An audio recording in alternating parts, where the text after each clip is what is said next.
గా నేర్చుకోవాలా? అప్టాక్స్ తో మా ఉచిత లైవ్ వెబినార్లలో చేరండి. ఆల్గో ట్రేడింగ్ కేవలం ₹10 బ్రోకరేజీ అందుబాటులో ఉంది. ఇప్పుడే అకౌంట్ ఓపెన్ చేయండి.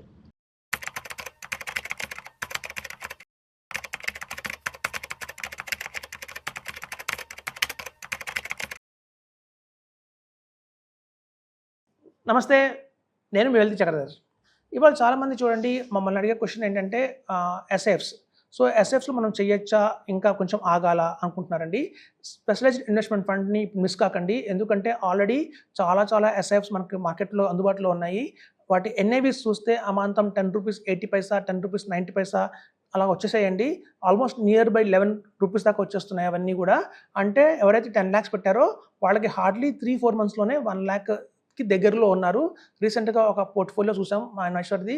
ఎవరైతే 6 months బ్యాక్ ఇన్వెస్ట్ చేశారో ఆయనకి అమాంతం 80,000 అయితే ప్రాఫిట్ వచ్చేసింది అప్పుడే. అంటే చూడండి, 10 లక్షలకి ₹1,00,000 మనకి విత్ ఇన్ స్పాన్ ఆఫ్ 3-4-6 monthsలో వచ్చింది అంటే అది గుడ్ అని చెప్పొచ్చు. సో కాబట్టి ఎస్ఐఎఫ్స్ని ఇప్పుడు మిస్ కాకండి, ఎందుకంటే స్పెషల్ ఇన్వెస్ట్మెంట్ ఫండ్లో మనకి క్వాలిటీ స్టాక్స్ ఉంటాయండి. కేవలం 40 స్టాక్సే ఉంటాయి. అన్లైక్ మ్యూచువల్ ఫండ్స్లో లాగా మనకి 150 స్టాక్స్ అలా ఉండవు. సో కాబట్టి ఎప్పుడైతే క్వాలిటీ స్టాక్స్ వాళ్ళు తీసుకుంటుంటారో మనకి అలాగే రిటర్న్స్ కూడా బాగా వస్తున్నాయి అని చెప్తున్నాము. సో చూడండి, ట్యాక్సేషన్ పరంగా మనకి మ్యూచువల్ ఫండ్స్లో ఎలా ఉందో ఎస్ఐఎఫ్స్లో కూడా అలాగే ఉంది.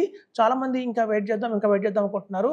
రేపు అమాంతం వాటి ఎన్ఐవి ₹20 ₹30 అయ్యేటప్పుడు మనం ఎంటర్ అయ్యే కన్నా ఇప్పుడు లో ఎన్ఐవిస్లోనే కనుక మనం ఎంటర్ అవుతుంటే కనుక మనం క్యాచ్ చేయొచ్చండి, ఆ రిటర్న్ క్యాచ్ చేసుకోవచ్చు అని చెప్తున్నాను. సో కాబట్టి 10 lakhs కనుక ఇన్వెస్ట్మెంట్ చేసి, మనందరికీ తెలుసు ఒక ఫార్ములా ఉంటుంది, అందరూ తెలిసిన ఫార్ములానే మ్యూచువల్ ఫండ్స్లో 15 × 15 × 15 = 1 crore అంటారు.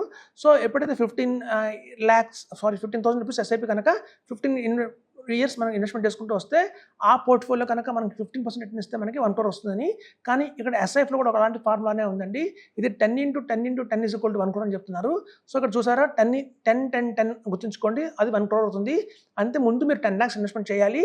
అలా 10 lakhs ఇన్వెస్ట్మెంట్ చేసిన తర్వాత మీరు ఎవ్రీ మంత్ ₹10,000 కనుక ఎస్ఐపి అందులోనే యాడ్ చేసుకుంటూ వస్తే అమాంతం అది కనుక మీకు 18% దాకా సిఏజిఆర్ కనుక మనకు వస్తుంది. కాబట్టి విత్ ఇన్ 10 years 6 monthsలోనే మనకి 1 crore వచ్చే అవకాశం ఉందండి. సో ఇక్కడ 10 lakhs ఎస్ఐపి 10 lakhs లంసంగా ఇన్వెస్ట్మెంట్ చేయాలి, ప్లస్ ₹10,000 ఎస్ఐపి వేయాలి. అలా కనుక 10 years 6 months కనుక మీరు కొనసాగిస్తే మీకు 1 crore వస్తుందండి. సో కాబట్టి 10 గుర్తుంచుకోండి.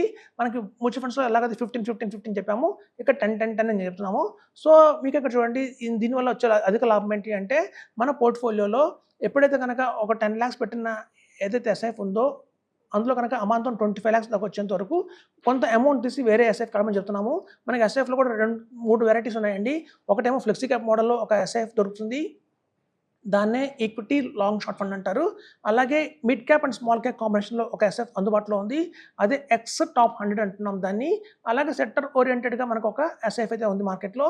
సో ఇట్లా మనం ఎస్ఐఎఫ్స్లో కూడా 3 కేటగిరీస్ అయితే ఉన్నాయి బేసికల్గా. అన్లైక్ మ్యూచువల్ ఫండ్స్ చూస్తే మనకి చాలా వెరైటీస్ ఉంటాయి. సో ఇందులో అలా కాదు, క్రిస్పీగా 3 ఉన్నాయండి మనకి. ఇందులో కనుక ఎవరైతే ప్రాంప్ట్గా పెడతారో ఒక ఫ్లెక్సీ క్యాప్ మోడల్ తీసుకోండి, లేదా ఎక్స్100 తీసుకోండి. మీరు ఎప్పుడైతే 20 lakhs and above me corpus build అయిందంటే అందులో నుంచి కొంత తీసి వేరే పోర్ట్ఫోలియోకి స్ట్రాటజీకి వెళ్ళండి. సెక్టర్కి మేము అంతగా రికమెండ్ చేయట్లేదు ఇప్పుడే, సెక్టర్కి అయితే కొంచెం టైం పడుతుందండి.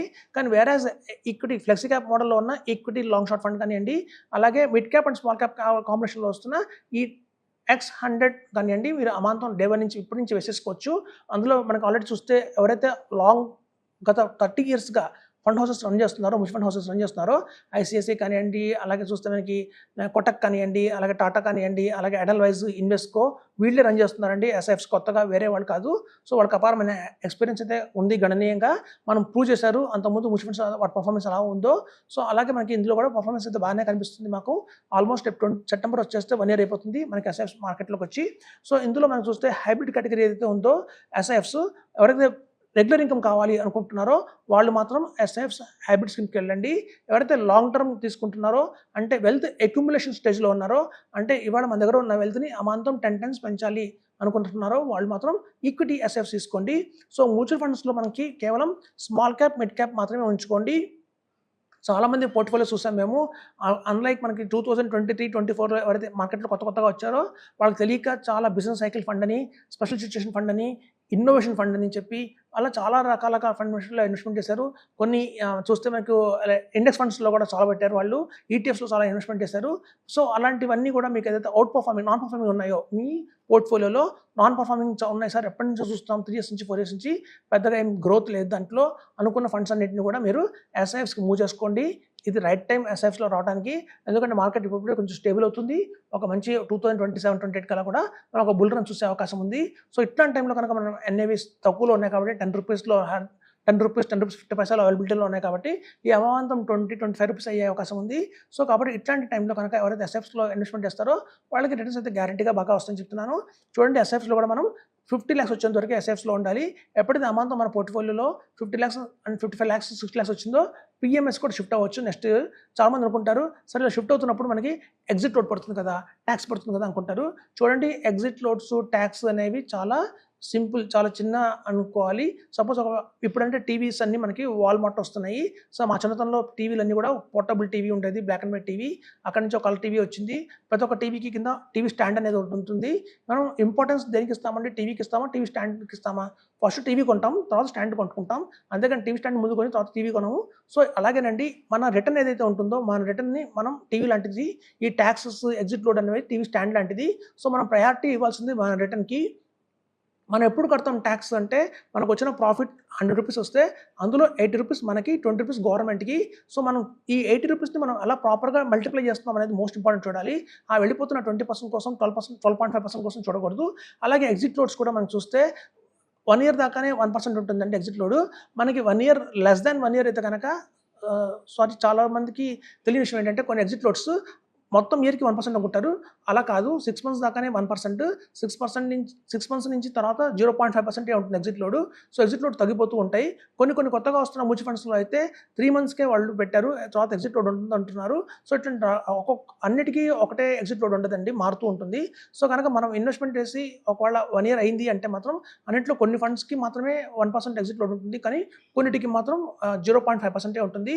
అది చూడండి, 1% ఆన్ 10 lakhs అనుకున్న, 1% ఆన్ 0.5% ఆన్ 10 lakhs అనుకున్న చిన్న అమౌంటే మనకు వచ్చే రిటర్న్స్ కంపేర్ చేస్తే ఎగ్జిట్ లోడ్స్ మనం పట్టించుకోకలేదు, ఇగ్నోర్ చేయొచ్చు. సో వీటిని భూతత్వంలో చూసి మనం కనుక బయటకు రాకుండా మ్యూచువల్ ఫండ్స్లోనే ఉంటే కనుక మనం రాబోయే రోజుల్లో 3% ఎక్స్ట్రా రిటర్న్ కోల్పోతున్న వాళ్ళం అవుతాము. దాన్ని కంపేర్ చేస్తే దగ్గర 20 yearsలో అలా కనుక లాంగ్ టర్మ్లో ఆన్ చేస్తే దగ్గర ఆ రిటర్నే మనకి 2 CR 3 CR దాకా ఉంది. మనం గతంలో ఒక ఎపిసోడ్ చేసాము. 1 crore కనుక మ్యూచువల్ ఫండ్స్లో పెడితే ఎంత వస్తుంది, అలాగే ఎస్ఎఫ్లో ఎంత పెడితే ఎంత వస్తుంది, పిఎంస్లో పెడితే ఎంత వస్తుంది చెప్పుకున్నాము ఆ రోజున. ఆ రోజు మనం చూస్తే మొత్తం 1 crore 20 years కనుక వెయిట్ చేస్తే మ్యూచువల్ ఫండ్స్ మనకు వచ్చేది 16 కోట్లే. వేరేస్ మనకి ఇక్కడ మనం చూస్తే ఇంకా 10 కోట్లు ఎక్స్ట్రా వచ్చింది ఎస్ఐఎఫ్లో. సో మనం ఎగ్జిట్ లోడ్స్ గురించి ఆలోచించుకుంటూ మనం మిస్ అయితే కనుక రిటర్న్ని ఓవర్ పీరియడ్ ఆఫ్ టైం ఒక లాంగ్ టర్మ్లో మనం నష్టపోయిన వాళ్ళే అవుతామని చెప్తున్నాను. సో కాబట్టి నిర్మోహమాటంగా ఎగ్జిట్ కొట్టండి, ఏం కాదు. నాన్ పర్ఫార్మింగ్ ఫండ్స్ ఉంచుకుంటే కన్నా వాటిని ఎగ్జిట్ అయిపోయి పర్ఫార్మింగ్ వాటికి మారటం వల్ల ఎటువంటి నష్టం లేదని చెప్తున్నాను. సో అదండి, కాంపౌండ్ ఇంట్రెస్ట్ పోతుందని కొంతమంది అంటున్నారు. సార్ సపోజ్ మీ దగ్గర ఒక ఫండ్ ఉంది, బాగానే పర్ఫామ్ చేస్తుంది, దాన్ని తీసి వేరే దానికి వెళ్తే కాంపౌండ్ ఇంట్రెస్ట్ పోతుందేమో అని భయపడతారు చాలామంది. ఇది కూడా ఒక మిత్ అండి మార్కెట్లో. ఎందుకంటే మనం ఒక ట్రైన్ దిగి వేరే ట్రైన్ ఎక్కుతున్నప్పుడు రెండు ఒకటే స్పీడ్లో వెళ్తున్నప్పుడు మనకి ఎట్లాంటి ప్రాబ్లం అయితే రాదండి. మనం సపోజ్ ఒక ట్రైన్ దిగి మళ్ళీ ఒక ఎడ్ల బండి ఎక్కామనుకోండి, అప్పుడు తేడా వస్తుంది. సో మనం కనుక ఒక ఈక్విటీలో ఉన్న మ్యూచువల్ ఫండ్స్ కానివ్వండి, అలాగే చూస్తే మనకి తీసుకుంటే ఎస్ఐఎఫ్ కానివ్వండి, పిఎంఎస్ కానివ్వండి, వీటి మధ్యలో స్విచ్ అవుతున్నందువల్ల మీకు కాంపౌండింగ్ ఇంట్రెస్ట్ అయితే ఏమి ఎఫెక్ట్ కాదు. ఎందుకని చూడండి, మనం మ్యూచువల్ ఫండ్స్ ఒక బస్సు అనుకుందాము, మనం బస్సు దిగి ఒక ట్రైన్ లాంటి ఎస్ఐఎఫ్కి వెళ్తున్నాము.